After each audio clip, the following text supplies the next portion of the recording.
مساء الفل، ازيكم يا شباب؟ الاخبار معاكم اخوكم دكتور عمرو عبد الله. اهلا بيكم في ماده جديده وهي البايوكيمستري. اول ما تسمع كلمه بايوكيمستري انت بتتخض وتقول الله يا دكتور، دي الكيمستري، الكيمياء بتاعه الكيمياء العضويه والثانويه عامه والمعادلات الرخمه والتحويلات والحاجات دي. اقول لك لا، ماده البايوكيمستري دي ماده ممتعه، هي ماده الكيمياء الحيويه. هندرس فيها التفاعلات اللي بتحصل في جسمك. تعال بص بس، البايوكيمستري دي كلمة بتتكون من مقطعين. أول مقطع وهو البايو، وبايو يعني حيوي، جاي من كلمة بيولوجيكال، بيولوجي يعني حيوي، تمام. وكيمستري زي ما أنت عارف، كيمستري يعني كيمياء. كيمستري يعني إيه يا جماعة؟ كيمستري يعني كيمياء. فالمادة دي هي مادة الكيمياء الحيوية، مادة الكيمياء الحيوية. طب المادة دي يا دكتور هدرس فيها إيه؟ هدرس فيها التفاعلات اللي بتحصل في جسمي. الله، طب انا هستفيد ايه لما ادرس التفاعلات اللي بتحصل في جسمي؟ قال لك مثلا لو حصل اي خلل في التفاعلات دي، مثلا انزيم بقى ناقص او هكذا، ما هيعمل لك مرض. هرمون بقى بايظ، انزيم مش موجود، تمام، كل الحاجات دي هتعمل لك امراض. فعشان تبقى فاهم الامراض كويس لازم تكون فاهم الايه، فاهم البايوكيمستري كويس. فاحنا هنتأسس في المادة دي ونعرف التفاعلات اللي بتحصل في جسمك، ونعرف الطبيعي بتاع جسمك، ونعرف أهمية الغذاء والكربوهيدرات، النشويات والسكريات والدهون والبروتينات أهميتها إيه. حتى الناس اللي بتحب أو اللي عايزة ناوية تتخصص في النيوتريشن، التغذية وهكذا، مادة البايوكيمستري هتكون مهمة ليها جدا.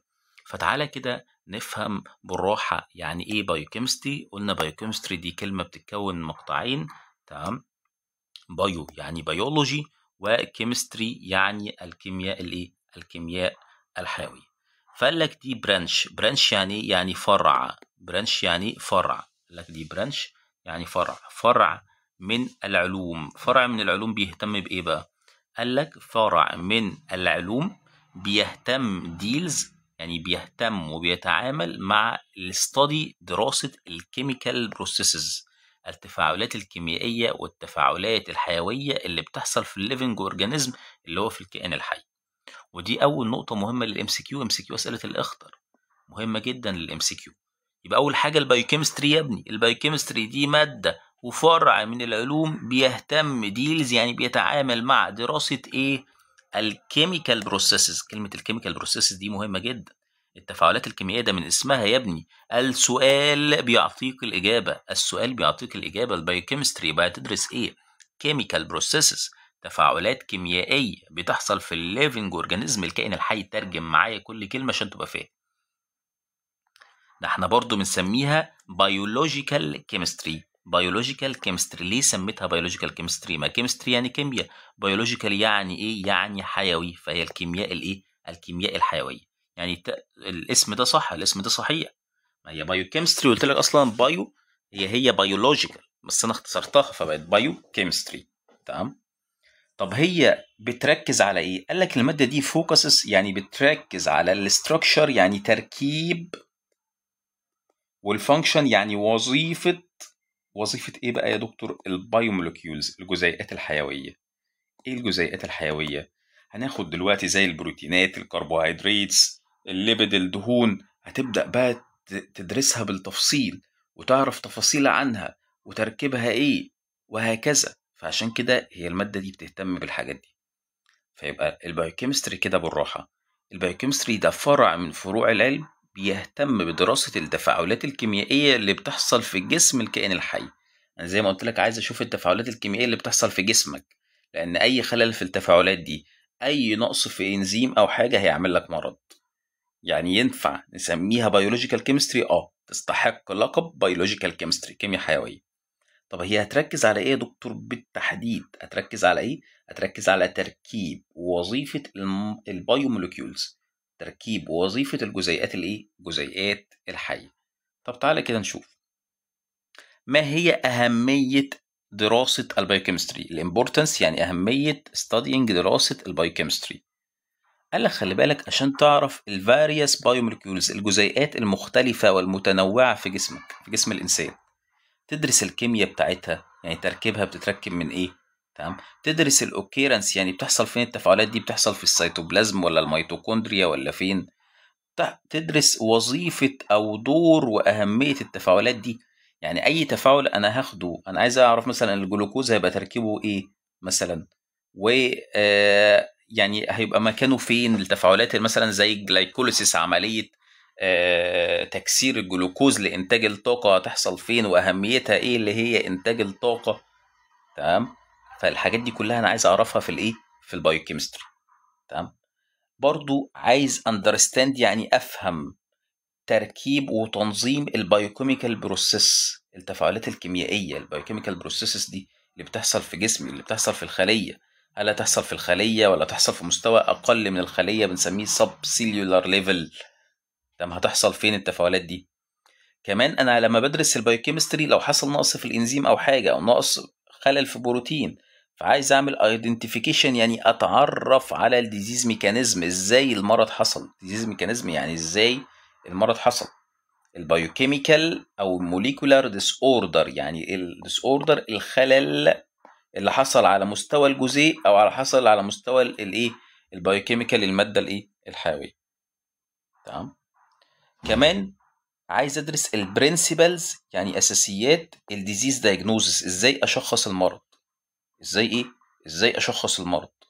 وكمان ادرس اساسيات ازاي اعالج الايه، اعالج المرض. ده كله هدرسه في البايوكيمستري، وده كله البايوكيمستري هتساعدني فيه. يبقى بص، البايوكيمستري أهمية البايوكيمستري إيه؟ ده البايوكيمستري دي مهمة جدا جدا جدا. البايوكيمستري مهمة جدا جدا جدا. ليه؟ هتخليني أعرف حاجات ومعلومات مهمة جدا عن البايوموليكيول، عن الجزيء. هتعرفك إيه يا دكتور عن البايوموليكيول؟ هتعرفني هو البايوموليكيول ده تركيبه الكيميائي إيه؟ هتعرفني هو بيحصل فين التفاعلات بتاعته، هتعرفني دوره ووظيفته إيه. تمام؟ كمان هتخليني افهم البايوكيميكال بروسيسز، التفاعلات الكيميائيه اللي بتحصل في جسمي، سواء على مستوى الخليه او مستوى اقل من الخليه. هتخليني اعرف ازاي الديزيز والمرض يا ابني بيحصل. هتخليني اقدر اشخص الامراض، وتخليني اقدر اعالج الامراض. لذلك يا ابني البايوكيمستري مهمه جدا. في ناس بتستهتر بالماده، لكن الماده لما تفهمها هتلاقيها حلوه وممتعه. يبقى احنا كده عرفنا البايوكيمستري دي مادة الكيمياء الحيوية، هدرس فيها شوية تفاعلات كيميائية، وهدرس فيها البايوموليكيولز، الجزيئات الحيوية. تدرس بقى التركيب، وتعرف ازاي التفاعلات الكيميائية بتحصل، وتعرف ازاي المرض بيتكون، وازاي تشخص المرض. ما انت دكتور يا ابني، دكتور يعني عايز تشخص المرض. ولما تشخص المرض انت محتاج ايه؟ محتاج تعالجه وتكتب له تريتمنت. تريتمنت يعني ايه؟ العلاج. طب يا دكتور حضرتك عمال تقول لي انا هذاكر البايوموليكيولز، البايوكيمستري هتركز على البايوموليكيولز والجزيئات الحيويه. ما هي البايوموليكيولز؟ تمام. البايوموليكيولز من اسمها بايو يعني بيولوجيكال حيوي، موليكيولز يعني جزيئات، يعني جزيئات حيويه، جزيئات حيه يا جماعه. تمام. هتلاقيها هي موجودة وبتكون تركيب الخلايا. يعني أي تركيب في الخلية هتلاقي فيه فوسفوليبيد بايلير، طبقتين من الفوسفوليبيد، هتلاقي فيها بروتين ودهون وكربوهيدرات. فالبروتين والليبيد يعني البروتين والدهون والكربوهيدرات، النشويات والسكريات دي بايوموليكيولز، جزيئات حية. هي بتوفر تركيب الخلية، هي اللي بتعمل الاستراكشر اوف سيل. ودي نقطة مهمة للام سي كيو. هي اللي بتركب الخلية يا ابني، وهي اللي بتكون الخلية. وكمان بيرفورم يعني بتأدي، ترجم معايا كل كلمة، بتأدي many function، بتأدي وظائف عديدة. بتأدي وظائف ايه؟ عديدة. تمام. وظائف عديدة مهمة جدا للحياة.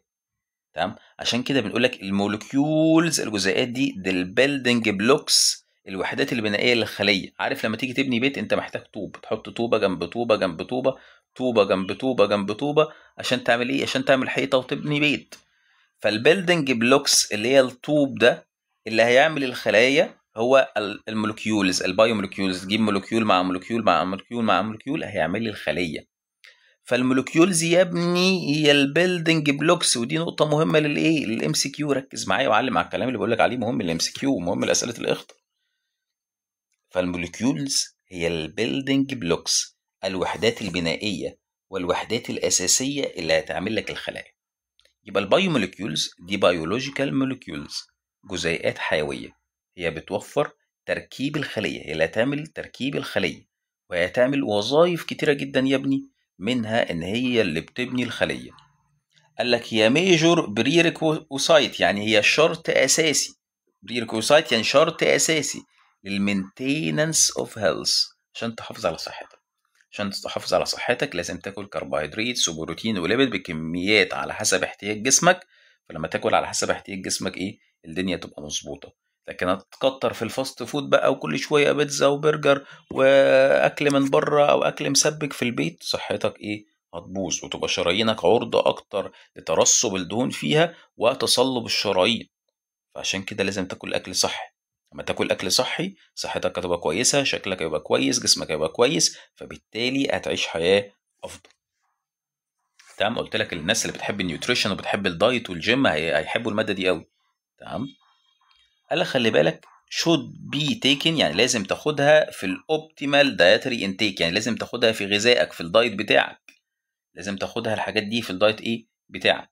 good quality، تكون الحاجات اللي انت بتاخدها كويسه، و appropriate quantity يعني كميتها كويسه، يعني الحاجه اللي انت بتاخدها تكون صحيه وكويسه ومفيده وكميتها تكون ايه كويسه. فالكوانتيتي دي الكميه، الكواليتي الكيفيه. عارف الكواليتي بيقول لك انا عايز حاجه الكواليتي بتاعتها كويسه، حاجه الكواليتي بتاعتها نظيفه، ما تجيبليش اي حاجه ايه بايظه او حاجه. فالكواليتي دي زي الجوده.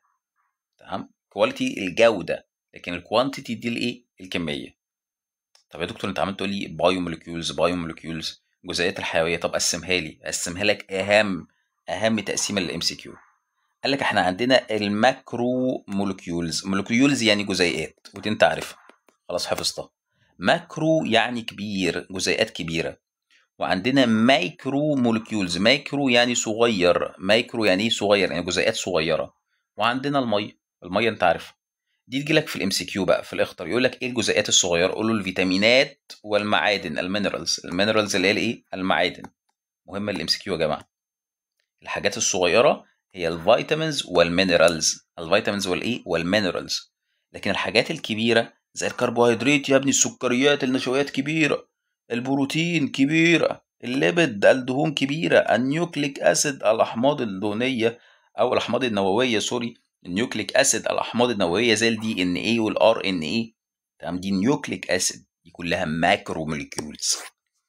يبقى البايو موليكيولز يا ابني هنقسمها لحاجات كبيره زي الكربوهيدرات، زي البروتينز، زي الليبيد، زي النيوكليك اسيد. وهنقسمها لحاجات صغيره زي الايه الفيتامينز والمينرالز. الحته دي اهم نقطه للام سي كيو. شوف انا بقول لك في الامتحان، بقول لك اهو دلوقتي الحاجات اللي في الامتحان بتجيلك تدخل تلاقيها على طول في وشك في الامتحان، فركز معايا الحاجات دي. الماكرو موليكيولز الحاجات الكبيره زي الكربوهيدرات، زي البروتين، زي الليبيد، زي النيوكليك اسيد. الحاجات الصغيره زي الفيتامينز والمينرالز. مهمه جدا، حته مهمه. عشان كده انا وقفت عندها، ودعونا نتامل فيها قليلا، دعونا نتامل فيها قليلا. الحته دي دكتورنا الغالي مهمه جدا، فركز فيها معالي الدكتور المحترم. الماكرو مولكيولز الجزيئات الكبيره زي الكربوهيدرات يا ابني تقيله، كربوهيدرات حتى دلوقتي هنيجي نكسرها، هنكسرها لحاجات اصغر. البروتين هنكسرها لحاجات اصغر، الليبيدز هنكسرها لحاجات اصغر. فدي كبيره. لكن فيتامين هتكسره لايه؟ مينرال معدن حديد مثلا هتكسره لايه؟ فده صغير اصلا. تمام. طب يا دكتور بعد اذنك قول لي اهميه البايومولكيولز. اهميه البايومولكيولز ده سؤال ممكن يجي لك ايه نظري. تمام. سؤال ممكن يجي لك نظري مهم. اهميه الجزيئات الحيويه دي. اقول له يا باشا ده مهمه جدا وكل حاجه ليها اهميه. ازاي؟ اقول لك بص، الكربوهيدرات مثلا اللي هي النشويات او السكريات، سيرف يعني بتشتغل كبرايمري سورس، يعني مصدر للانرجي، يعني المصدر للطاقه. فاول اهميه اهي ان الكربوهيدرات يا ابني اللي هي النشويات او السكريات دي مصدر للطاقه. انت حتى لما تبقى تعبان او هكذا او مرهق او مهبط، نقول لك كل حاجه مسكره هتلاقي نفسك ايه بتديك طاقه، كل حاجه مسكره عشان تديك ايه طاقه. طب الليبيدز، الليبيدز اللي هي ايه يا دكتور؟ الليبيدز اللي هي الدهون، الليبيدز اللي هي الايه الدهون. الليبيدز وظيفتها ايه بقى الليبيدز؟ قال لك بص الليبيدز دي secondary source، مصدر ثانوي للطاقه، مصدر ثانوي للطاقه. يعني ايه؟ يعني اول مصدر بيديك الطاقه هو الكربوهيدرات، عشان كده سميته البرايمري يعني يعني اول مصدر يديك الطاقه. لكن تاني مصدر يديك الطاقة لو مثلا الكربوهيدرات مش موجودة هو الليبيد، فهو تاني مصدر يديك الطاقة. فكلمة برايمري دي نقطة مهمة للام سي كيو، كلمة سكندري دي نقطة مهمة للام سي كيو، هو السكندري.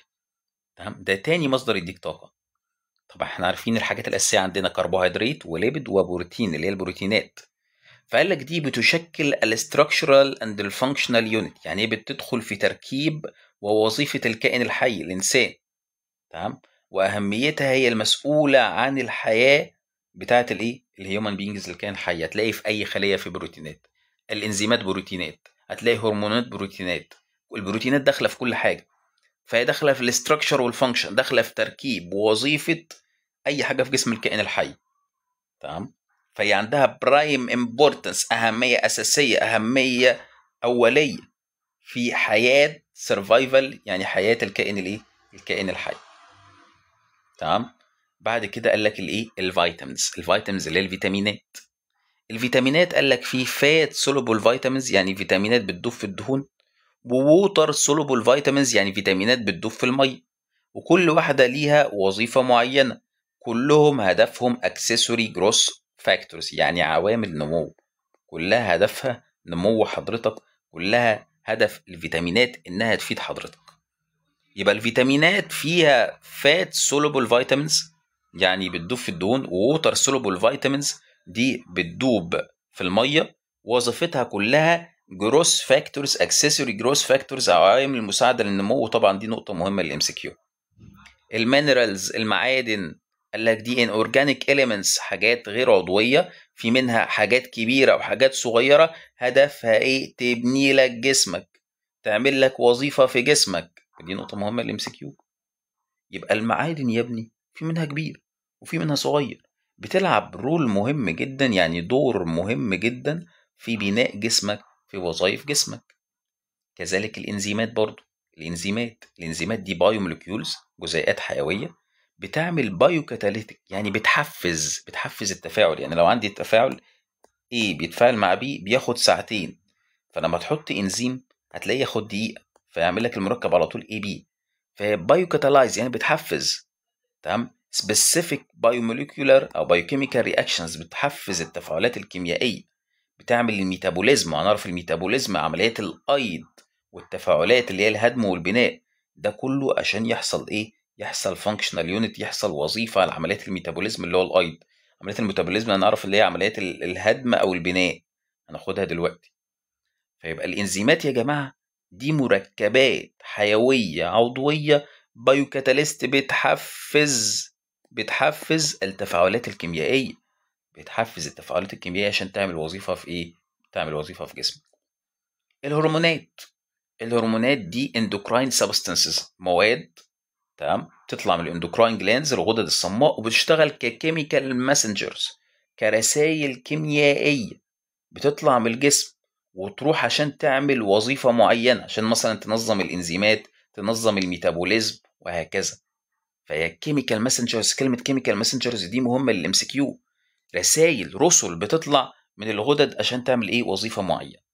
يبقى بص، أهمية البايو مولكيولز متلخصة في السلايد دي. تمام. أول حاجة الكربوهيدرات هي البرايمري سورس اوف انرجي، المصدر الأولاني للطاقة. الليبيد هي المصدر الثاني للطاقة. البروتينات بتدخل في تركيب ووظيفة الكائن الحي. تمام. جميل. الفيتامينات مهمة جدا، في منها الفات سولوبل فيتامينز، وفي منها الووتر سولوبل ايه؟ فيتامين. تمام. جميل جدا. وظيفتها بتشتغل ايه؟ اكسسوري جروس فاكتور. اكسسوري جروس ايه؟ اكسسوري جروس فاكتورز، عامل نمو. كذلك المعادن. المعادن مهمة جدا عشان بتبني ايه؟ جسمك. الانزيمات بتحفز التفاعلات الكيميائية اللي بتحصل في جسمك. الهرمونات دي رسل، ماسنجرز، بتستخدم عشان تظبط الميتابوليزم. سهلة، بسيطة، بسيطة جدا. طب الاورجنايزيشن اوف لايف، تنظيم الحياة، ده سؤال ام سي كيو عشان الترتيب. تمام. قال لك الاورجانيزم، الكائن الحي، بيتكون من سيستمز، اعضاء. تمام. الاعضاء دي اللي هو السيستم، زي مثلا زي الكارديو فاسكولار سيستم، جهاز القلب والاوعيه الدمويه، فده بيتكون من القلب عضو، والشرايين والاورده اللي داخله ايه؟ والاورده اللي داخله فيه. فده اورجان سيستم. الاورجان سيستم بيتكون من اعضاء اورجان. الاورجان بيتكون من تيشوز يعني انسجه. الانسجه بتتكون من خلايا. الخلايا فيها اورجانيل، عضيات العضويات فيها موليكيولز جزيئات، الجزيئات فيها اتوم. دكتور انا مش فاهم، تعالى ارسم لك رسمه تفهمك الدنيا. بص انت عندك عبد السلام اهو، عبد السلام ده كائن حي اهو، عبد السلام، عبد السلام ده اورجانيزم، ده كان ايه؟ حي. فعنده اهو القلب والاوعيه الدمويه، فده سيستم طلعته اهو بره. القلب والاوعيه الدمويه ده سيستم، ده نظام القلب والاوعيه الدمويه. فالسيستم بيتكون من اعضاء، اعضاء زي عضو القلب اهو، ده اورجن، عضو. تمام، جميل. العضو ده لو كبرته تحت الميكروسكوب هلاقيه بيتكون من انسجه. انسجه يعني تشو، نسيج. طب لو جبت التشو النسيج ده وكبرته تحت الميكروسكوب اكتر هلاقيه بيتكون من خلايا، سيل. طب لو جيت شفت السيل هتلاقي فيها اورجانيل زي الجولجي والميتوكوندريا وهكذا. لو كبرت الجولجي والحاجات دي، الاورجانيل دي هتلاقيها بتتكون من مولكيولز، جزيئات. الجزيئات هتلاقيها بتتكون من اتوم، ذرات. يبقى شوف جسم الانسان بيتكون من ايه؟ جسم الانسان بيتكون من ذرات، اتوم. ذرات مع ذرات مع ذرات هتعمل لي مولكيولز، جزيئات. جزيئات مع جزيئات مع جزيئات هتعمل لك الاورجانيل اللي هي العضويات اللي موجوده داخل الخليه. عضويات مع بعض هتعمل لي الخليه، السيل. خلايا مع بعض هتعمل لي التشو، النسيج. تشو مع تشو مع تشو هيعمل لي اورجان، عضو. اورجان مع اورجان مع اورجان هيعمل لك السيستم، النظام. سيستم مع سيستم مع سيستم هيعمل لك اورجانيزم اللي هو الكائن الايه؟ الاورجانيزم اللي هو الكائن الحي. يبقى مما يتكون الأورجانيزم، والترتيب مهم جدا عشان يقول لك في الام سي كيو رتبه. الأورجانيزم الكائن الحي بيتكون من سيستمز، أنظمة زي جهاز القلب والأوعية الدموية، الجهاز التنفسي، الجهاز الهضمي.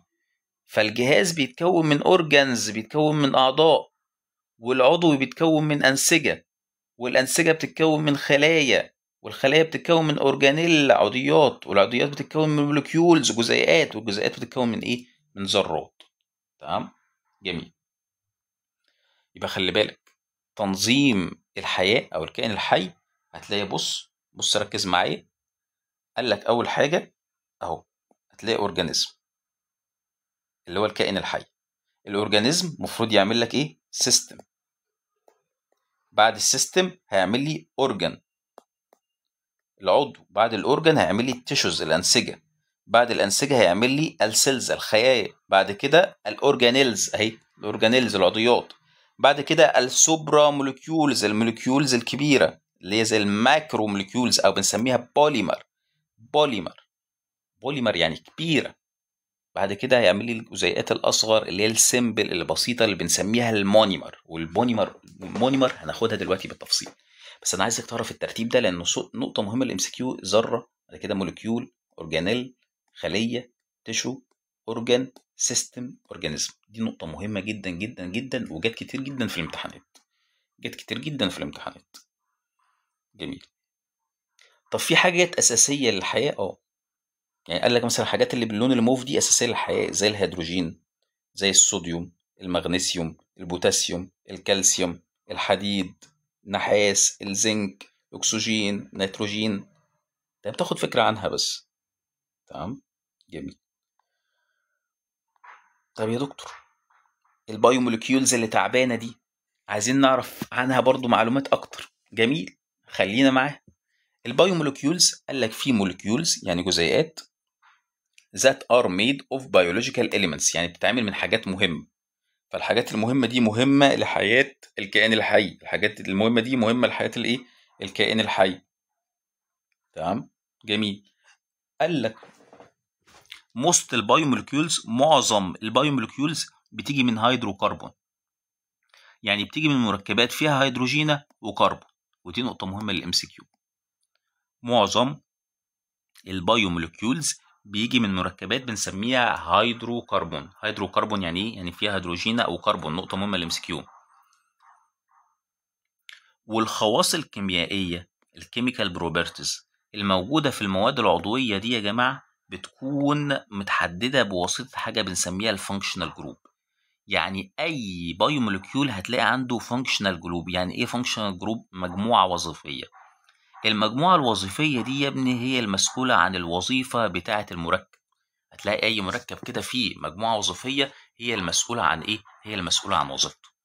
يبقى خلي بالك البايوموليكيولز دي مركبات مهمه جدا، هتلاقي فيها بيولوجيكال إيلمنتس، حاجات مهمه زي اللي خدناها، هتلاقي فيها اكسجين، كربون، هيدروجين وهكذا.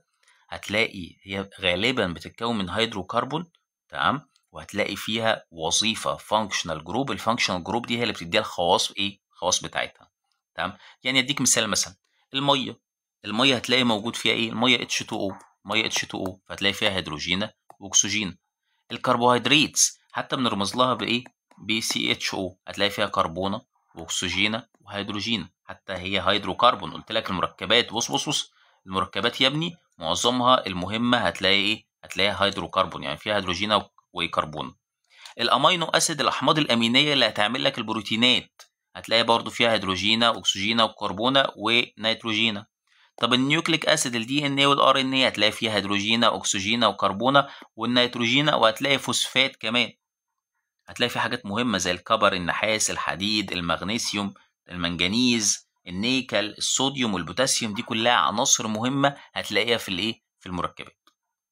بص دي بقى اخطر حاجه مهمه للام سي كيو، لازم يجي لك سؤال فيها، لازم يجي لك سؤال فيها. البايوموليكيولز، الجزيئات الحيويه. قال لك معظم البايوموليكيولز هي بوليمر. بوليمر يعني متعدد، يعني حاجه كبيره. بوليمر يعني متعدد، يعني حاجه كبيره. لو كسرتها او هي بتتكون من وحدات اصغر اسمها مونيمر. مونيمر يعني واحد. مونيمر يعني ايه؟ يعني واحد. دكتور مش فاهم. يعني انت لو جبت مونيمر مع مونيمر مع مونيمر هيعمل لك بوليمر. مونيمر يعني جزيء. مونيمر هقول لك مثال، مونيمر يعني طوبه. بوليمر يعني حيطه، يعني من مجموعه من الطوب. طب يا دكتور اديني مثال برضه. البوليمر يا ابني هي الماكرو موليكيولز، الحاجات الكبيره اللي اتفقنا عليها. الماكرو موليكيولز زي الكربوهيدرات، زي الليبيد، زي البروتين، زي النيوكليك اسيد، الاحماض الايه؟ النوويه.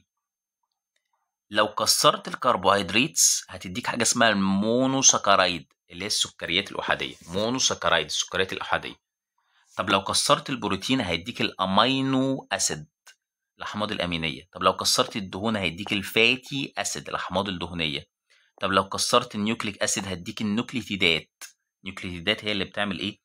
اللي بتعمل النيوكليك اسيد. فقال لك بص، البوليمر ده تركيبه من المونيمر، بحط مونيمر مع مونيمر مع مونيمر يعمل لي ايه؟ بوليمر. والبوليمر هو البيزك بيلدنج، الطوبه الاساسيه، بيزنج بيلدنج بلوك، اللي لما بتتكرر ريبيتد يونتس بتعمل لي البوليمر. فدي ركز معايا، دي نقطه خطر للام سي كيو، لا يخلو منها اي امتحان. تعالى افهمها لك. بص ركز معايا. انا جبت مونوساكرايد سكر مع مونوساكرايد سكر مع مونوساكرايد سكر، ده كله هيعمل لي الكربوهيدرات. فالكربوهيدرات دي كده ماكرو موليكيول او بوليمر، والبوليساكرايد ده كده ايه؟ مونيمر. طب جبت فاتي اسيد مع فاتي اسيد مع فاتي اسيد هيعمل لي الليبيد. الليبيد ده ماكرو موليكيول او بوليمر. الفاتي اسيد ده مونيمر. مونيمر حاجه واحده، تمام. طب جبت امينو اسيد، حمض اميني، امينو اسيد مع امينو اسيد مع امينو اسيد هيعمل لك البروتين. البروتين ده بوليمر. الامينو اسيد ده مونيمر، حاجه واحده، تمام. جبت نيوكليتيده مع نيوكليتيده مع نيوكليتيده هيعمل لك النيوكليك اسيد اللي هو الدي ان ايه والار ان ايه. فالنيوكليك اسيد ده بوليمر، لكن النيوكليتيده مونيمر. مهمه جدا يا جماعه الحته دي. فالمونيمر حاجه واحده بس، دي البيلدنج بلوكس، لما بتكررها بتعمل لك الايه؟ البوليمر. ازاي البوليمر بيتكون؟ قال لك باي كوندنسيشن، بنعمل عمليه تكثيف. كوندنسيشن رياكشنز، بنعمل عمليه تكثيف بنسميها ديهايدريشن. ديهايدريشن يعني نشيل الميه. لو شلت الميه من المركب، بص دي يعني ديليت، هايدريشن يعني الميه، ديليت الميه، شيل الميه من المركب، تمام. فتعمل لك ايه؟ تو مونيمرز، جزيئين. يعني انت لو عندك المونيمر، تمام، عايزه عشان تعمل بوليمر، فمن ايه؟ بنشيل الميه. بص في شورت بوليمر اهو، يعني حاجه صغيره، تمام، عايز اعملها تبقى لونج بوليمر، بوليمر كبير. فازاي البوليمر بيتكون؟ البوليمر الحاجه الكبيره بنعمل كوندنسيشن رياكشن، بنشيل الميه. بنشيل الايه؟ بنشيل الميه، فنلاقي التو مونيمر هيتحدوا مع بعض. يعني التو مونيمر لما تشيل الميه هيتحدوا مع بعض، فيعملوا لك ايه؟ يعملوا لك بوليمر. يبقى عشان البوليمر يتكون، الحاجه الكبيره تتكون، هنشيل الميه من الحاجات الصغيره، بنسميها ديهايدريشن رياكشن. طب لو عشان تكون الميه، يبقى لازم تكسر، او سوري، المونيمر عشان تكون الحاجه الاحاديه لازم تكسر. فعشان تكسر بنضيف ميه بقى، عشان تكسر بنضيف ايه؟ ميه من خلال الانزيمات. فتعمل سبليت، هتكسر البوليمر لايه؟ لمونيمر. دكتور مش فاهم. تعالى افهمك. انت عندك مونيمر اهو ومونيمر اهو، عايز تخليهم بوليمر متحدين مع بعض حاجه كبيره، فهتعمل ايه؟ هتعمل ريموف للميه، تشيل الميه. تمام. يبقى انت عشان تعمل الحاجه الصغيره المونيمر تخليها بوليمر، هتشيل الميه. طب انا عندي البوليمر ده عايز احوله لمونيمر، يبقى حاجه لوحدها، اد ووتر، اد ميه،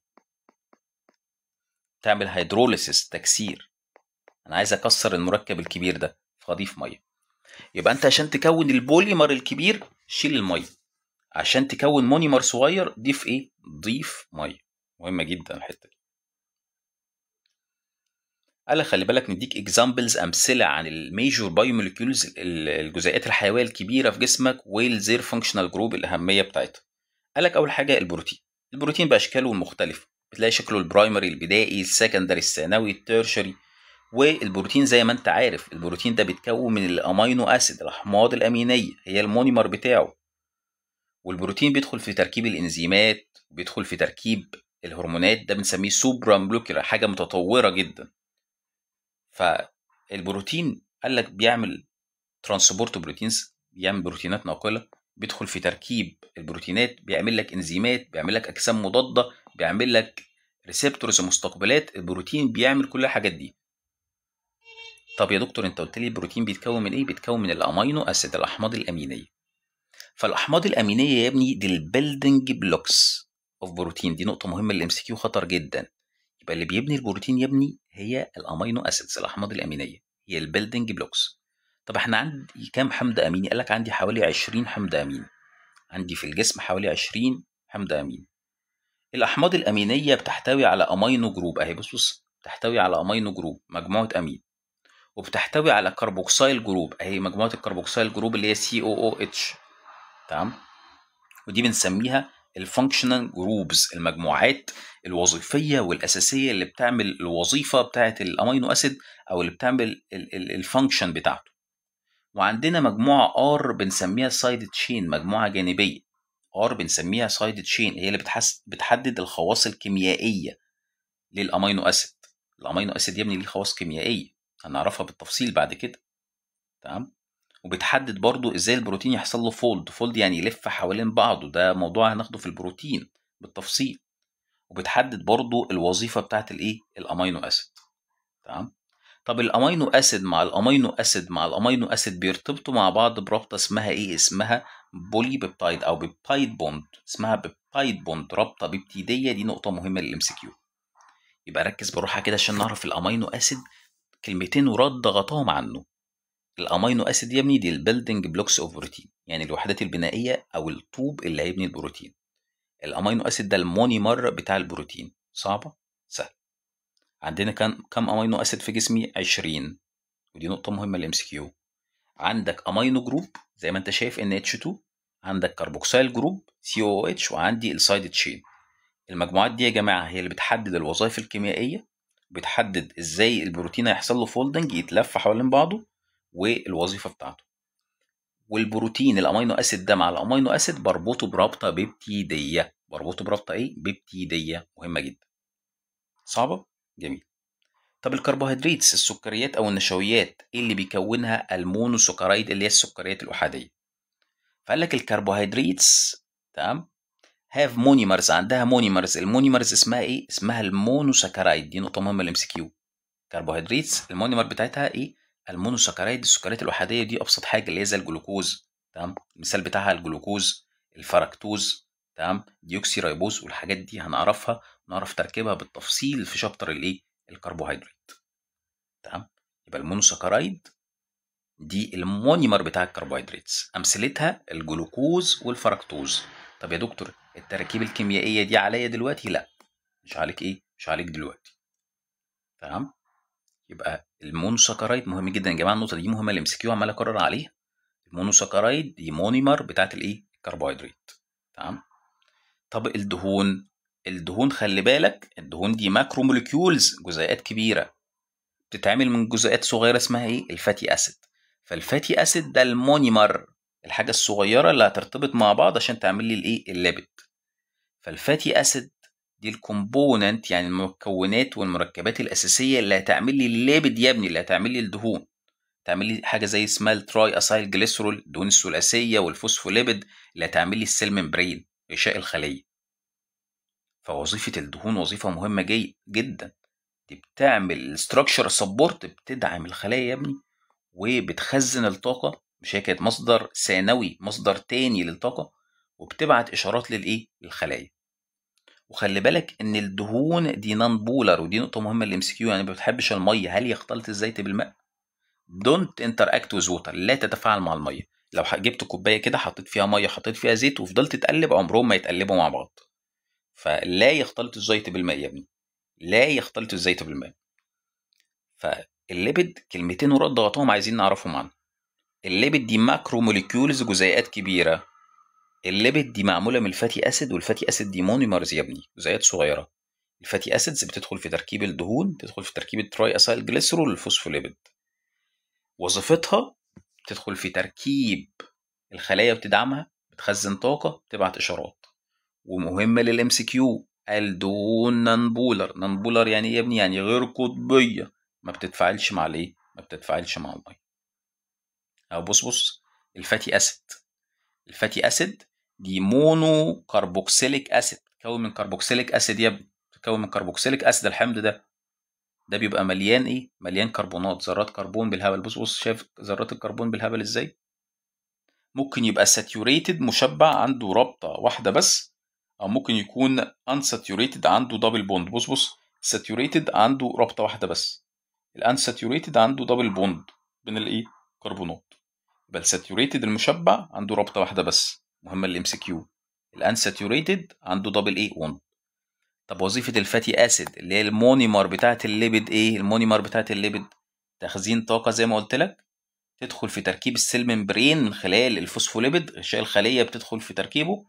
انسيوليشن، تمام، تبقى عازل للحراره، سيرمال بلانكت، يعني تعزل الحراره. الدهون يا ابني، حتى تلاقي الواحد التخين غير الرفيع، الرفيع في الشتاء هتلاقي متلج ويلبس 20 جاكيت، لكن التخين الدهون مدفياه، تنتج حراره. وسينتيتك فانكشن، بتصنع حاجات مهمه جدا. يبقى الدهون او الفاتي اسيد، الحمض الدهني، الفاتي اسيد الحمض الدهني. عايز اعرف حاجات مهمه عنه للام سي كيو. اول حاجه يا ابني ايه، اول حاجه ايه؟ ان هو مونو كربوكسيليك اسيد. مونو كربوكسيليك اسيد بيتكون من كربونات اود، يعني عدد كتير جدا من ذرات الكربون. في منه مشبع، عنده رابطه واحده بس، شبعان بالرابطه واحده بس، عنده زوجه واحده وشبعان بيها. وفي واحد طماع ما بيشبعش، عنده كذا زوجه، دبل بوند. وظيفته اخزن طاقه، ادخل في تركيب السيل ممبرين من خلال الفوسفوليبيد يا ابني، اعزل الحراره، وبستخدم في انتاج بعض المركبات.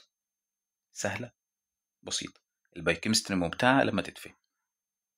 بعد كده النيوكليك اسيد اللي هو الحمض النووي، اللي هو الدي ان ايه والار ان ايه، وبيتكون من مونيمرز اللي هي النيوكليتيدات اللي انت خدتها في ثانويه عامه. النيوكليتيدات اللي هي قاعده نيتروجينيه وهكذا. طب عايزين ناخد اخر موضوع معانا بقى، الميتابوليزم. الميتابوليزم دي التفاعلات اللي بتحصل في جسمك. ميتابوليزم دي التفاعلات اللي بتحصل في جسمك. الميتابوليزم قال لك دي الكيميكال بروسيسز، التفاعلات الكيميائيه اللي بتحصل داخل الليفنج سيلز، اللي بتحصل داخل خلايا الجسم الحي. فيبقى دي الكيميكال بروسيسز، التفاعلات الكيميائيه اللي بتحصل داخل جسم الكائن الحي. تمام. قال لك all reaction، يعني كل التفاعلات بيحصل لها catalyzed، يعني بتتحفز من خلال الانزيمات. اي تفاعل عايز تحفزه، عايز تسرعه من خلال الايه، الانزيمات. الانزيمات هتسرع لك وتحفز لك اي تفاعل. طب ايه الوظيفة الأساسية للميتابوليزم؟ ايه الوظيفة الأساسية لعملية الأيض؟ قال لك acquisition وutilization of energy، استخدام واستهلاك الطاقة. أنا ممكن أطلع طاقة واستهلك طاقة، أو ممكن أخزن طاقة. تمام. كمان synthesis يعني تخليق المولكيولز، الجزيئات اللي الخلية محتاجاها عشان تركيبها، محتاجة بروتين، محتاجة طاقة، محتاجة أي حاجة، محتاجة نيوكليك أسيد، محتاجة دهون، محتاجة كربوهيدرات، أنا هصنعها من خلال الميتابوليزم، التفاعلات اللي هتحصل دي. كمان التفاعلات وظيفتها ان انا اشيل الويست برودكت، الفضلات اللي الخليه هتعملها. انا في فضلات زايده عندي، انا هشيلها بالتفاعلات دي. فقال لك من الاخر يعني احنا ممكن نقسم كلاسيفاي، يعني نقسم التفاعلات دي لحاجتين: تفاعلات كاتابوليزم، تفاعلات هدم، وتفاعلات انابوليزم، تفاعلات بناء. وهنفهمها بالتفصيل، بس تعالى نرجع على السلايد دي. يعني ايه ميتابوليزم؟ ميتابوليزم يعني تفاعلات كيميائيه يا ابني هتحصل في الخليه. مين اللي هيحفزها؟ اللي هيحفزها ويسرعها الإنزيمات. وظيفتها استخدام واستهلاك أو تخزين الطاقة. وظيفتها أكون المركبات، الحاجات الأساسية اللي محتاجاها الخلية، بروتينات، كربوهيدرات، وهكذا. وظيفتها أشيل الويست برودكت، الفضلات اللي في الخلية اللي ممكن تضرني. يعني من الآخر ممكن أقسم العمليات دي أو الميتابوليزم لعمليات هدم وعمليات إيه؟ عمليات بناء. عمليات كاتابوليك يعني عمليات هدم، وعمليات أنابوليك عمليات إيه؟ بناء. ما هي الكاتابوليك؟ مهمة للام سي كيو، خطر. الكاتابوليك هي عمليات الهدم، عمليات التكسير، الهدم او التكسير. قال لك دي ميتابوليك رياكشن، دي تفاعلات كيميائية من خلالها بعمل ريليز للانرجي، اخراج للطاقة. ودي نقطة مهمة للام سي كيو. العمليات دي بتخرج طاقة، بتطلع لك اي تي بي، وحدة الطاقة في الخلية. ازاي؟ من خلال انها بتكسر الكومبلكس مولكيولز، المركبات الكبيره بتكسرها المركبات اصغر، فتنتج لي طاقه، تخرج لي طاقه. واخراج طاقه يعني اكزيروجينيك، اكزيروجينيك يعني اخراج طاقه. ازاي يا دكتور؟ انا عندي مركب كبير اهو، فاكسره لمركبات صغيره. التكسيره دي انتجت لي ايه؟ انتجت لي طاقه. فدي عمليه هدم. هدم يعني كسرت. انت عندك بيت كبير كسرته وهدمته، فده بينتج لك ايه؟ بينتج لك طاقه. طب التفاعلات دي بتحصل فين؟ في الميتوكوندريا، ودي اهم نقطه في المحاضره النهارده للام سي كيو. في اي بي يا ابني. بتحصل فين؟ بتحصل في الميتوكوندريا. عمليات الهدم بتحصل فين يا ابني؟ بتحصل في الميتوكوندريا. يبقى بالراحه. الكاتابوليك باسوي دي تفاعلات كيميائيه بينتج عنها اخراج طاقه، اخراج طاقه، اخراج طاقه. طاقه بتطلع يا ابني، ودي نقطه مهمه للام سي كيو. اكسيروجينيك، بكسر المركبات الكبيره وبطلع مركبات صغيره. وبتحصل فين؟ في الميتوكوندريا. زي السيلولار ريسبيريشن، تنفس الخليه، بيحصل في الميتوكوندريا. عمليه الكريبس سايكل وهكذا، بينتج عنها اي تي بي. لكن الانابوليك دي عمليات بناء. عمليات بناء يعني ايه؟ يعني انا بجيب المركبات الصغيره دي وابنيها مع بعض عشان اعمل مركب كبير. تمام. فانا بستهلك طاقه وبخزن طاقه. قال لك بص، عمليات البناء دي ميتابوليك رياكشنز، تفاعلات. كونسيوم انرجي، بستهلك طاقه، اسمها انديروجينيك، بستهلك طاقه عشان اعمل مركب كبير. بستخدم مركبات صغيره عشان اعمل مركب ايه؟ مركب كبير. زي عمليه الفوتوسينثيس، عمليه البناء الايه؟ الضوئي. فانت بتجيب مركبات صغيره وبتعمل طاقه عشان تعمل مركب ايه؟ كبير. يبقى خلي بالك الفرق بين الكاتابوليك ده ريليز انرجي، انا بخرج طاقه بتحصل في الميتوكوندري. لكن هنا كونسيوم انرجي، بستهلك طاقه مهمه للام سي كيو. اقسم بالله الحاجات اللي بقول لك، انا بقول لك بديك الامتحان. يعني انا بفهمك واسسك وبديك الامتحان في نفس الوقت. فركز معايا في الحاجات دي. احنا كل كلمه ماسكينها بنفسرها عشان تبقى فاهم معايا كل حاجه. طب يا دكتور حضرتك عمال تقول اي تي بي، اي تي بي وحده الطاقه في الخليه، انرجي كارنسي، يعني وحده الطاقه في الخليه. ما هو الاي تي بي؟ الاي تي بي يا ابني بيتكون من ادينين، ودي قاعدة نيتروجينية أهي، أدينين قاعدة نيتروجينية. بتتكون من ريبوز، والريبوز ده سكر خماسي يعني فيه 5 كربونات وثلاث فوسفاتات. 3 إيه؟ فوسفاتات. حتى عشان كده هو اسمه أصلا اي تي بي أدينوزين، اللي هو الأدينين، أو أدينين تراي فوسفيت. أدينين تراي إيه؟ تراي فوسفيت. تمام. عشان في أدينين، في ريبوز، في 3 إيه؟ سكرية، أو 3 فوسفات. الادينوزين ترايفوسفيت، الادينوزين ترايفوسفيت اللي هو الاي تي بي بيتكون يا جماعه من 3 فوسفاتات مهمين جدا، تمام، with high energy bond يعني مربوطين مع بعض بروابط قويه جدا، روابط بتدي طاقه، تمام. the second and last phosphate يعني تاني فوسفاتيه واخر فوسفاتيه هي اكتر فوسفاتات فيها ايه، فيها الطاقه، الموست انرجي، فيها طاقه، تاني واخر فوسفاتيه، يعني التانيه والتالته يا جماعه فيها طاقه رهيبه جدا. وظيفة ال ATP إيه؟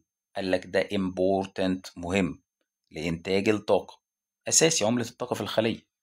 أي بروسيس، أي عملية يا جماعة محتاجة طاقة. نقل الأيونات، انقباض العضلات، النيرف امبلس يعني النبضات تنتشر، بروباجيشن يعني تنتشر، عملية الفوسفوريليشن إضافة الفوسفات، أي عملية كيميائية، كل التفاعلات اللي بتحصل في الجسم دي محتاجة ATP، محتاجة طاقة. فال ATP مهم جدا. ده وظيفة ال ATP Energy Production. Energy Production إنتاج طاقة. إنتاج إيه؟ إنتاج طاقة. فقال لك أي حاجة، نقل أيونات، انقباض عضلات، النبضات العصبية، الفوسفوريليشن عملية الفسفرة، كيمياء، الكيميكال سينسز تخليق أي كيميائي محتاج ATP، محتاج طاقة. ال ATP ده أهم حاجة. طب قال لك ليفل المستويات for sources for ATP synthesis يعني إزاي أخلق ال ATP، ازاي اخلق الايه الاي تي بي. قال لك بص بالراحه كده، ركز معايا الحته دي، انا عارف انت فصلت في الاخر بس ركز معايا احنا بنخلص المحاضره. قال لك many processes يعني عمليات كتير جدا are capable يعني قادره على انتاج الاي تي بي في جسمك، تمام، على حسب الكرنت ميتابوليك كونديشن، على حسب طبيعه جسمك الحاليه. طب ايه العمليات دي؟ قال لك والله احنا عندنا في cellular respiration تنفس خليه، وعندنا anaerobic conditions حاجات ما بيكونش فيها اكسجين. ففي حالات بيبقى فيه اكسجين وحالات ما بيكونش فيه اكسجين. فالسيلولار ريسبيريشن تنفس الخليه دي بنسميها اوكسيديتيف فوسفوريليشن، عمليه اكسده وفسفره. قال لك دي بتكون في وجود الاكسجين، زي الايروبيك جلايكوليسيس تكسير الجلوكوز في وجود الاكسجين، زي البيتا اوكسيديشن الاكسده، زي الكيتوزيس عمليه الكيتوزيس، زي البروتين كاتابوليزم تكسير البروتين. دي كلها محاضرات هناخدها بالتفصيل، يعني محاضره كامله تفصيليه ناخدها على الجلايكوليسيس ونعرف ازاي الجلايكوليسيس بتنتج لي طاقه، محاضره كامله عن البيتا اوكسيديشن نعرف ازاي البيتا اوكسيديشن بتنتج لي طاقه، ازاي الكيتوزيس هتنتج لي طاقه. بس انا عايزك تعرفها دلوقتي كام سي كيو، كاسماء، ايه اللي هينتج لي طاقه في وجود الاكسجين. مهمه جدا كلمه وجود الاكسجين. لكن في غياب الاكسجين ده بيبقى انيروبيك جلايكوليس، يعني في جلايكوليسيس بحرق الجلوكوز وبديني طاقه في وجود الاكسجين، وفي جلايكوليسيس بحرق الجلوكوز وبنتج طاقه بس الطاقه بتكون اقل في عدم وجود الاكسجين. في حاجه برضو اسمها سبستريت ليفل فوسفوريليشن، دي في حاله عدم وجود الاكسجين بنتج ايه، بنتج طاقه برضو. يبقى بالراحه بالراحه الحته دي عشان انت ايه، مستويات انتاج الاي تي بي. قال لك في تفاعلات كتيره في جسمك بتقدر تطلع لك اي تي بي، على حسب ايه، على حسب مثلا لو في اكسجين، تمام، فتعمل لك ايروبيك جلايكوليسيس، اعمل بيتا اوكسيديشن، اعمل كيتوزيس، كسر بروتين. طب مفيش اكسجين، اعمل سبستريت ليفل فوسفوريليشن فسفره، او اعمل ان ايروبيك. ان ايروبيك ان يعني مفيش، ايروبيك يعني هواء مفيش اكسجين، ان ايروبيك جلايكوليس. يبقى كل التفاعلات دي تنتج لي طاقه. اخر حاجه معانا بقى الووتر ستراكشر، تركيب الميه. تركيب الميه قال لك الووتر يعني الميه فورمز بتكون من 50 ل 90% من معظم الكائنات الحيه، يعني اي كائن حي هتلاقي اكتر من 50% منه ميه، تمام. الجزيء الواحد من الميه يا ابني بيتكون من 2 هيدروجين مربوطه باكسجين. اي جزيء ميه بيتكون من 2 H2O H2O مرتبطين ببعض بكوفالنت بورد يعني روابط تساهميه. مهم جدا تبقى عارف ان مربوطين ببعض بروابط ايه، تساهميه. قال لك الووتر اصلا دايبولز. دايبولز يعني يعني في شحنات موجبه وشحنات سالبه. دايبولز يعني في شحنات موجبه وشحنات ايه، سالبه. هو ده اللي بيخليهم مرتبطين ببعض، الشحنات الموجبه والشحنات الايه، السالبه. هتلاقي ان الهيدروجين شحنته موجبه والاكسجين شحنته سالبه، فالموجب والسالب بيتجاذبوا مع بعض. فدي بنسميها البولاريتي بتاعت الميه، القطبيه بتاعت الميه. هتلاقي بسبب الهاي الكترونيجاتيفيتي اوف اوكسجين، الاكسجين يا ابني سالب، تمام، بيشد الهيدروجين الموجب ناحيته. فاكر تجربة المغناطيس زمان وانت في اعدادي وابتدائي؟ كان يجيب لك قطب السالب مع القطب الموجب تلاقيهم يلزقوا مع بعض، لكن الاتنين سالب او اتنين موجب هتلاقيهم بيتنافروا ويبعدوا عن بعض. فقال لك الاكسجين السالب بيشد الهيدروجين الموجب عشان يعمل لك رابطة قوية تساهمية ال H2O. ال H2O اللي هو الايه؟ المية. طب ايه خصائص المية يا ابني؟ المية دي بولر يعني قطبية، تمام، وعندها بتقدر تعمل هيدروجين بوند يعني روابط هيدروجينية. قال لك the slightly negative regions، المناطق السالبة في المية بتشد المناطق الموجبة وتعمل روابط هيدروجينية. ازاي؟ مش انا قلت لك ان المية ده فيها ميزة مهمة جدا، فيها حاجات موجبة اللي هي الهيدروجين وفيها حاجات سالبة اللي هي الأكسجين، بيرتبطوا مع بعض ويعملوا المية. كذلك السالب ده اللي في الأكسجين ممكن يرتبط مع مولكيول تاني فيعمل رابطة هيدروجينية، والموجب ده ممكن يرتبط مع حاجة تانية مولكيول تاني ويعمل روابط هيدروجينية، هيدروجين بوند. فميزة المية إن هي فليكسبل، مرنة، بتقدر ترتبط مع أي مركب تاني. فبص قال لك اتش ووتر مولكيول، كل جزيء ميه ممكن يعمل رابطه هيدروجينيه مع مع الحاجات المجاوره. الميه برضو خلي بالك، بص ممكن تبقى ليكويد سائله في درجه حراره الغرفه، تمام. الووتر الخصائص بتاعتها ده يونيفرز سولفنت، مذيب عالمي، اي حاجه حطها في الميه هتدوب، حط ملح هيدوب، حط سكر هيدوب، تمام. بتدوب البولار مولكيولز، يعني الحاجات اللي بتدوب فيها. ما انت لو حطيت زيت، الزيت نون بولر، حطيت دهون، الدهون نون بولر، حطيت رمله، الرمله مش هتدوب، فاي بولر مولكيولز هتدوب فيها. الووتر يا ابني الميه هاف هيت، هاي هيت كاباسيتي، بتستحمل الحراره، درجه غليانها 100. الميه يا ابني هاي هيت اوف فابوريشن، بتتبخر، بتوصل عند ليفل وبتتبخر. water is less dense as solid، يعني هي ما ينفعش تعتبرها solid، لكن انت تعتبرها ليكويد، يعني ما تعتبرهاش حاجه صلبه، انت بتعتبرها ليكويد. بس الميه خلي بالك ممكن تتجمد تبقى تلج، تعتبرها تعتبرها سوليد. يبقى خصائص الميه بعد اذنك عشان مهمه، دي اخر حاجه خلاص. الميه قطبيه يا ابني، وبتقدر تعمل هيدروجين بوند، روابط هيدروجينيه مع الجزيئات المجاوره ليها. الميه ليكويد سائله في درجه حراره الغرفه. الميه ده يونيفرس سولفنت، مذيب عالمي. الميه بتستحمل درجات حراره عاليه، الميه بتتبخر بعد كده، والميه كثافتها اقل من انك تقول عليها سوليد، هي ليكويد يا جماعه، ليكويد. يبقى كده احنا خلصنا محاضره النهارده، تعالى نراجع عليها قبل ما نحل اسئله. احنا اتفقنا وقلنا ركز عشان كلام مهم، البايوكيمستري دي ماده هتدرس الكيميكال بروسيسز، التفاعلات الكيميائيه، عشان كده سميتها بيولوجيكال كيمستري، تمام. بتركز على التركيب والوظيفه بتاعت البايوموليكيولز، الجزيئات الحيويه. احنا ندرس التركيب الكيميائي وبيحصل فين والوظيفة، ندرس التفاعلات عشان نعرف ازاي المرض بيحصل، ازاي اشخص المرض، ازاي اعالج المرض. البايوموليكيولز يا ابني دي مهمة جدا عشان هي اللي بتبني الخلايا، البيلدينج بلوكس اوف سيلز. الموليكيولز هي البيلدينج بلوكس اوف سيلز. مهم جدا تبقى عارف الماكرو موليكيولز اللي هي الحاجات الكبيرة، كربوهيدرات، بروتين، ليبيد، نيوكليك اسيد، الحاجات الصغيرة، فيتامينز ومينرالز. والأهمية قلنا الكربوهيدرات مهمة لإنتاج الطاقة برايمري، الليبيد دي السكندري اللي بينتج الطاقة، والبروتينات مهمة جدا، والفيتامينات دي جروس فاكتورز، عامل نمو. المينرالز المعادن دي هي الوحدة الأساسية اللي بتبني جسمك. الإنزيمات بتسرع التفاعل، الهرمونات رسول بيبعت الإشارات والمعلومات. وتنظيم جسمك قلنا اورجانيزم يدي اورجان، الاورجان يدي تيشو سيل، بعد كده اورجانيل، بعد كده مولكيول واتوم. والترتيب ده سؤال مهم للام سي كيو يجيلك. والحاجات العناصر المهمه في جسمك والمولكيولز، ان معظم المولكيولز بتبقى هيدروكربون، دي نقطه مهمه للام سي كيو، من هيدروجين وكربونه، وعندها وحده وظيفيه مهمه جدا. قلنا في حاجه اسمها بوليمر ومونيمر. البوليمر دي الحاجه الكبيره، كربوهيدرات لو كسرتها تديك مونوساكرايد. بروتين بيتكون من امينو اسيد. الليبيد بيتكون من فاتي اسيد. النيوكليك اسيد بيتكون من نيوكليتيدات مهمه جدا. ازاي هتعمل بوليمر؟ شيل الميه، ازاي هتعمل مونيمر؟ كسر وضيف ميه، كسر وضيف ايه؟ ميه. مهمه جدا.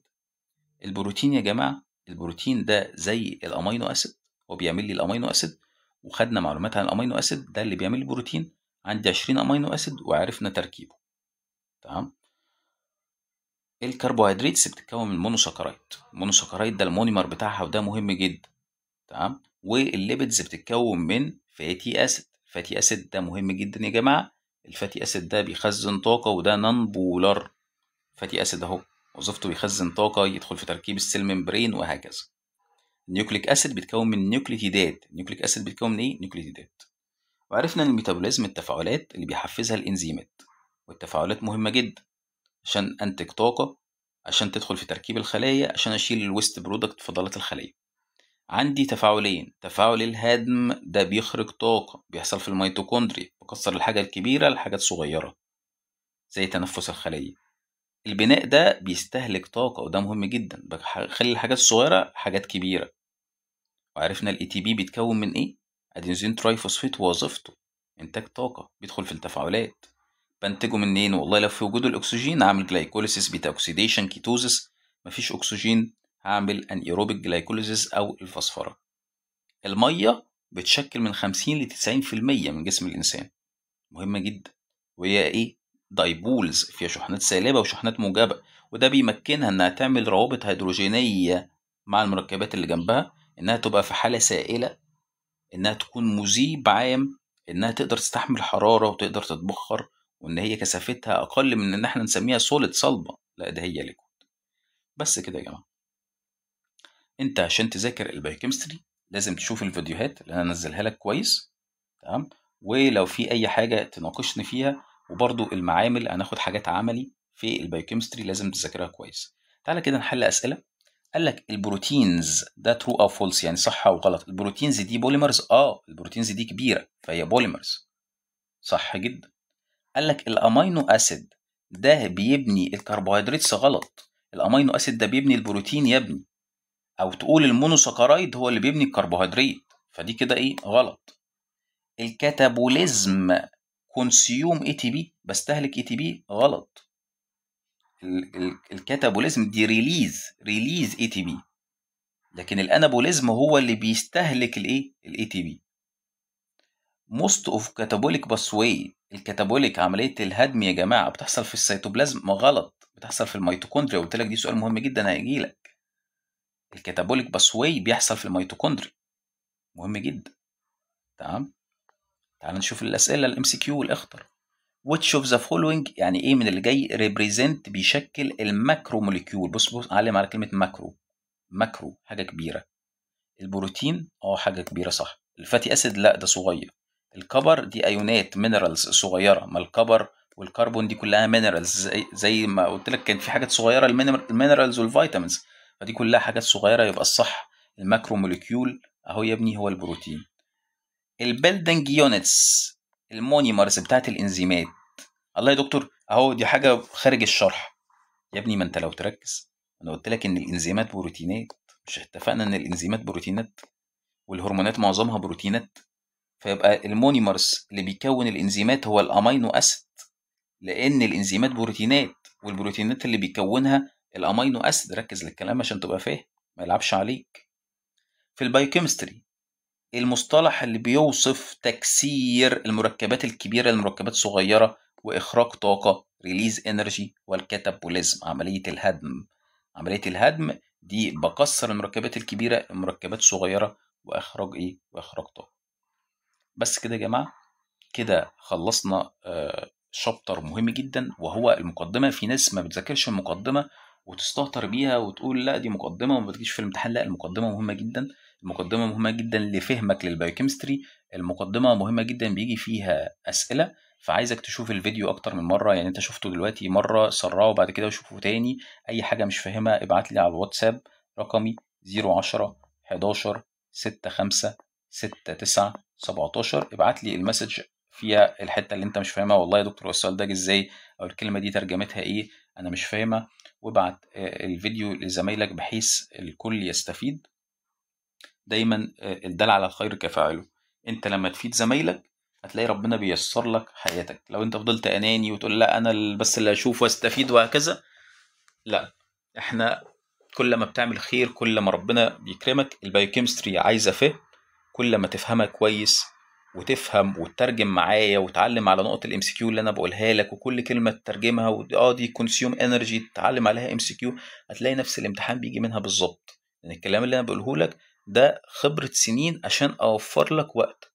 فانا اوفر لك وقتك واريحك فانت تنجز. مجرد انت شفت الفيديو مثلا ساعة، فانت شفت الساعة دي خلاص انت حفظت معايا. مجرد هتقرا الكلام سريعا وعلمت على الكلام، فانت كده ايه، الدرس ثبت في دماغك. بالتوفيق يا حبايب قلبي ان شاء الله.